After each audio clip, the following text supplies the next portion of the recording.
నెలల తరబడి ఎన్ని మందులు వాడినా మీ మోకాల నొప్పులు తగ్గట్లేదా? ప్రాణ పెయిన్ క్లినిక్ లో అత్యాధునిక చికిత్స. 58 ఏళ్ల విద్యుత్ వెలుగుల సాక్ష్యాలు నేలరాలాయి. నాటి ఉమ్మడి ఆంధ్రప్రదేశ్ కు తొలి విద్యుత్ వెలుగులు అందింది. తొలి తెలంగాణ ఉద్యమం పురుడు పోసుకుంది అక్కడే. 100 మీటర్ల పైన పొడవుతో ఎంతో గంభీరంగా కనబడే పాల్వంచలోని Kothagudem thermal power station cooling టవర్లు క్షణాల్లో నేలమట్టమయ్యాయి. భద్రాద్రి కొత్తగూడెం జిల్లా పాల్వంచ కేటీపీఎస్ కర్మాగారంలో పాత కూలింగ్ టవర్లను కూల్చివేశారు. ఏ, బి, సి స్టేషన్లలో 680 మెగావాట్లు ఉత్పత్తి చేసి 8 పాత కూలింగ్ టవర్లకు కాలం చెల్లింది. 1965 నుంచి 78 ప్రాంతాల్లో ఈ టవర్లను నిర్మించారు. సుమారు 50 ఏళ్ల పాటు ఇవి సేవలను అందించాయి. వీటి సామర్థ్యం తగ్గిపోవడంతో అధికారులు ఈ టవర్లను కూల్చివేశారు.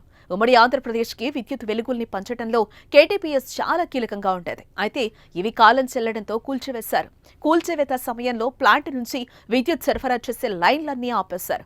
ముందుగా ఏ స్టేషన్లో 4 టవర్లు కూల్చివేశారు. తర్వాత బి, సి స్టేషన్లలో మిగతా 4 టవర్లను నేలమట్టం చేశారు. దీంతో పాల్వంచకే తలమానికంగా కనిపించే టవర్లు కనుమరుగయ్యాయి. 2020లోనే కర్మాగారాన్ని మూసేసింది. కర్మాగారంలోని తుక్కు సామగ్రిని తీసుకుని కూల్చేందుకు ఓ ప్రైవేట్ కంపెనీకి కాంట్రాక్ట్ అప్పగించింది. ఈ నేపథ్యంలోనే తాజాగా ఆ కంపెనీ సుమారు 30 మంది సిబ్బందితో పేలుడు పదార్థాలను ఉపయోగించి సాంకేతికత సాయంతో 8 భారీ కూలింగ్ టవర్లను క్షణాల్లో నేలమట్టం చేసింది.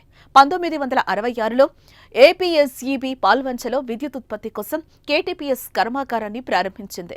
మొత్తం 3 యూనిట్ల ద్వారా 720 మెగావాట్ల విద్యుత్ ఉత్పత్తి ప్రారంభించింది. అప్పటి నుంచి నిరంతరాయంగా విద్యుత్ ఉత్పత్తి చేస్తూ పాల్వంచ కేటీపీఎస్ ఎన్నో మైలురాళ్లను చేరుకుంది. ఖమ్మం, కొత్తగూడెం పేరు తెలియని రోజుల్లోనే పాల్వంచ పేరును కేటీపీఎస్ దేశానికి పరిచయం చేసింది. గత చరిత్రకు సాక్ష్యంగా నిలిచిన కేటీపీఎస్ కూలింగ్ టవర్లను కూల్చటాన్ని స్థానికులు జీర్ణించుకోలేకపోతున్నారు.